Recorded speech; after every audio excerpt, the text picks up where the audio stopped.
안녕하세요 독자 여러분, 글로벌 모터즈 김정입니다. 오늘 정말 날씨가 정말 추워졌어요. 진짜 겨울이 왔고 이게 바람이 너무 많이 불어서 부득이하게 차량 안에서 촬영하는 점 이해 좀 부탁드리고 오늘 영상 시작하도록 하겠습니다.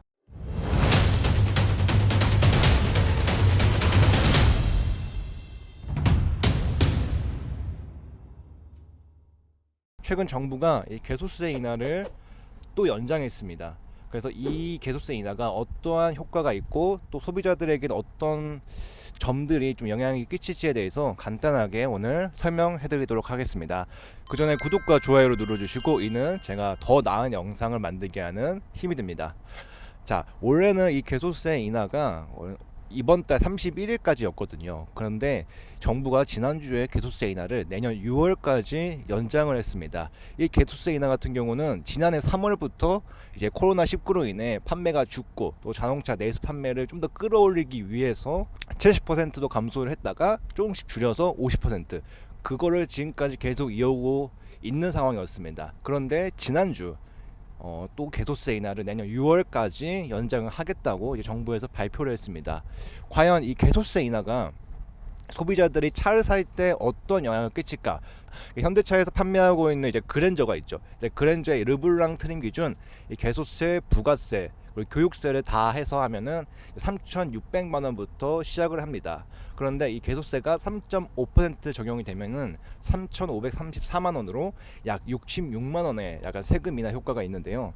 이렇기 때문에 많은 소비자들이 이 비싼 차를 살 때 조금이나마 세금을 아끼고자 이 개소세 인하에 많은 집중을 지금 보이고 있는 상황입니다. 자, 그렇다면은 이 66만 원, 이런 또 100만 원 그런 세금 인하 혜택을 보기 위해서는 한 가지 전제되어야 할 한 가지 단계가 있습니다. 바로 이제 차량을 출고받아서 이제 2달 안에 등록을 해야 하는 것인데요. 근데 이는 실상과 또 현실과 이제 비교를 해봤을 때 불가능한 일입니다. 뭐 최근에 반도체 문제로 인해서 뭐 아이오닉 5는 출고까지 1년이 걸리죠. 그리고 다른 뭐 그랜저라든가 소렌토, 산타페 이러한 주요 인기 차량들이 최소 8개월에서 길면 뭐 1년 반까지 이게 어마무시한 대기 기간을 자랑하고 있습니다. 기아차도 똑같고 이제 수입차로 눈을 돌려봐도 수입차도 이 국내 현대 기아와 별반 상황이 다르지 않습니다. 그렇기 때문에 이거는 내가 차를 사라는 건가? 개소세 인하는 연장이 됐지만은 차량을 2달 안에 출고를 받지 못하는 이런 해프닝이 발생하게 된 겁니다. 물론 그래도 차량을 살 수 있지 않느냐라고 이제 반문하시는 분들이 있습니다. 물론 그 말이 맞죠. 그래서 뭐 2달 안에 차량을 출고를 받을 수 있는 차량을 찾을 수도 있고 아니면은 바로 출고를 받을 수 있는 개소세 인하 신경 쓰지 않고 중고차 시장으로도 눈을 돌리시는 분들도 있습니다.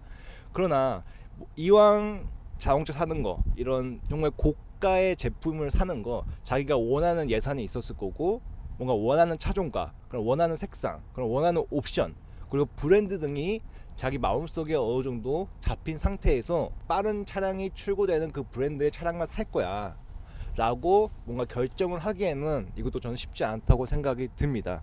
지금부터 8개월이면 7월에 차가 나온다는 말인데 근데 개소세 인하는 6월까지잖아요. 그러니까 이게 적용이 안 된다, 이렇게 뭐 이해하시면 될 것 같습니다. 저는 이번에 정부가 결정한 이 개소세 인하 정책을 두고 뭔가 근본적인 문제를 해결하지 않고 그냥 연장을 통해서 어떻게든 뭔가를 이 상황을 좀 더 무마해 보려는 그런 느낌을 좀 받을 수가 있었습니다. 그렇기 때문에 과연 이 누구를 위한 이 개소세 인하 혜택인지를 한번 더 고민할 그런 필요성이 있고요. 좀 더 이 기간을 연장하던가 아니면은 뭔가 이 2달 안에 등록을 해야 한다는 이런 법규를 아예 바꾸던가 아니면 아예 하지를 말던가 이런 식으로 좀 더 약간 새로운 접근법을 취해야 할 때가 온 것 같습니다. 자, 오늘은 지금 저와 함께 이 최근 정부가 결정한 이 개소세 인하 혜택에 대해서 과연 이 개소세 인하 혜택을 소비자들이 받을 수 있을까라는 궁금증으로 오늘 영상을 찍게 되었습니다.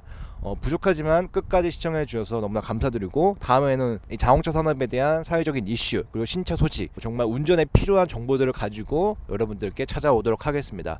자, 지금까지 글로벌 모터즈 김정이었습니다. 감사합니다.